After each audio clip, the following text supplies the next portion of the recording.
Mesiac máj je jedným z najkrajších mesiacov roka. Nie len vďaka prebúdzajúcej sa prírode, ale aj preto, že si v ňom pripomíname tie najkrajšie bytosti našich životov. Naše mamy. Pretože to platí aj opačne. Najkrajšie nie sme len my deti pre svoje mamy, ale aj oni pre nás. Už o chvíľku vám jednu výnimočnú mamu predstavíme. Zájdeme ale aj do Bešeňovej, kde vyrastal operný spevák maestro Ladislav Pudyš, ktorý študoval a žil v Ríme. Rovnako tak, ako aj dnes mladý umelec Samuel Rinik. On sa ale domov môže kedykoľvek vrátiť. A aj sa vrátil, aby predstavil svoju novú výstavu. Zavedieme vás na ňu v dnešných orientáciách z Košíc. Priestor v nich ale dostanú aj tí, ktorých umením je vrátiť umeniu život. Vitajte pri televíznych obrazovkách.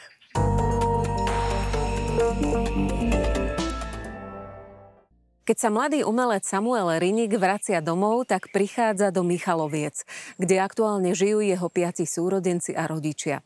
Jeho otec je grécko-katolícky kňaz Košickej eparchie. Ináč je už druhý rok druhým domovom Samuela Rinika talianske mesto Rím, kde študuje na univerzite, ktorá patrí medzi 100 najlepších umeleckých akadémií sveta. Čo už prináša svoje ovocie, pretože pred pár dňami sa v Košickej synagóge konala vernisáž jeho výstavy Zápas o cnosť.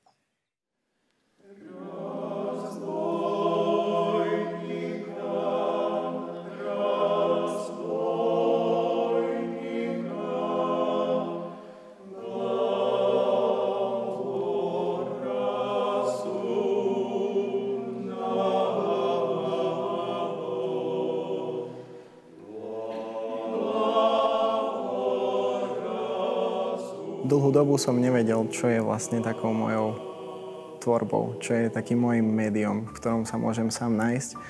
A vlastne až do bodu, v ktorom mi moja učiteľka na základnej umeleckej škole, pani Olga Dančová, priniesla mi pero naplnené tušom na stôl a ponúkla mi túto možnosť niečo s tým skúsiť. Tak práve v tomto momente som sa naozaj zaľúbil do tohto média a od 12 rokov som naozaj neskončil. Je to niečo, v čom som sa našiel, niečo, čím zvyčajne viem naozaj ukázať to, čo cítim, čo naozaj potrebujem, aby ľudia videli.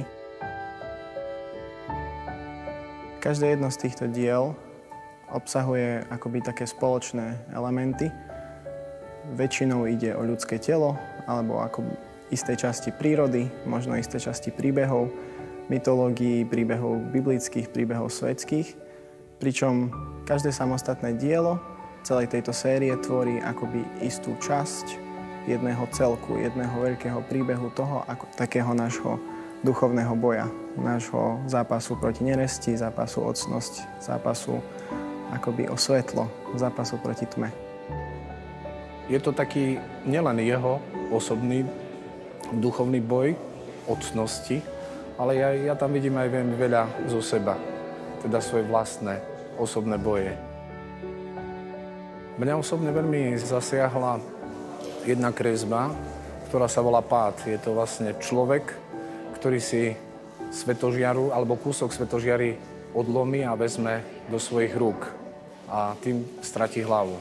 A pre mňa je to tiež jeden taký dôležitý moment, keby sme chceli, keby ja som chcela, hoci kto z nás, sa snažiť iba sám o to, aby sa stal svätým. Teda normálnym, ale zároveň aj svätým, pretože na tejto ceste človek sám nemôže byť. Potrebuje pomoc zhora, aby sa do toho večného cieľa mohol dostať. Je to veľmi zaujímavá téma, priznám sa. Možno, že by som ju posunul, datoval kdesi, neviem, u staršieho človeka, ale vidno, že je to niečo, s čím Samko možno, že vnútorne nejakým spôsobom bojoval, zaoberal sa touto témou a vlastne nám to stvárnil do tohto svojho umenia, tak o to je to naozaj vzácnejšie podané z jeho ruky.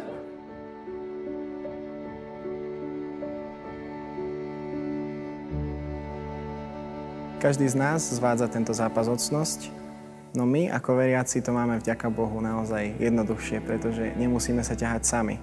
Pretože vidíme, kde je to svetlo a vidíme kroky, ktoré musíme učiniť k tomu, aby sme sa k tomuto svetlu dostali. Takisto teda aj tá výstava nekončí zle.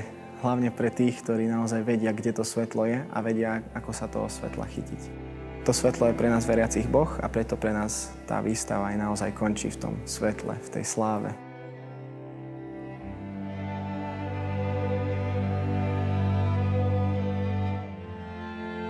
Ako syn grécko-katolického kňaza mi duchovné témy boli celý život veľmi blízke.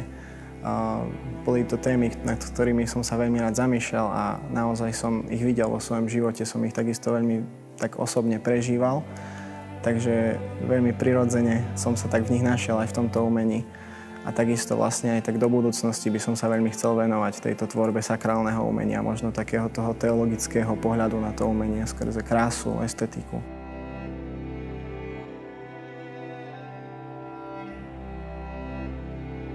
Ja si veľmi dobre pamätám, keď Samko prišiel za nami s takou malou dušičkou a za Vladikom, že on by chcel ísť na štúdia do Ríma a venovať sa tej svojej tvorbe, ktorú sme mali a máme tento dnešný deň možnosť sledovať a vidieť.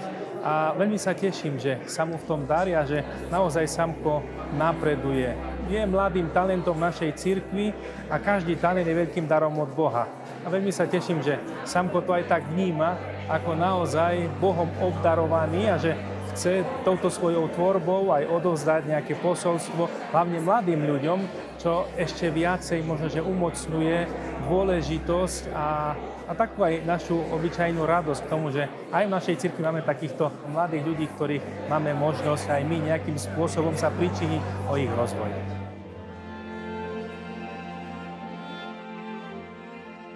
Ja mu prajem zo srdca, aby to, čo začal, aby tú tvorbu, ktorú teraz prezentuje, aby mohol uskutočňovať aj naďalej vo svojom živote. Ako otec som veľmi hrdý na svojho syna.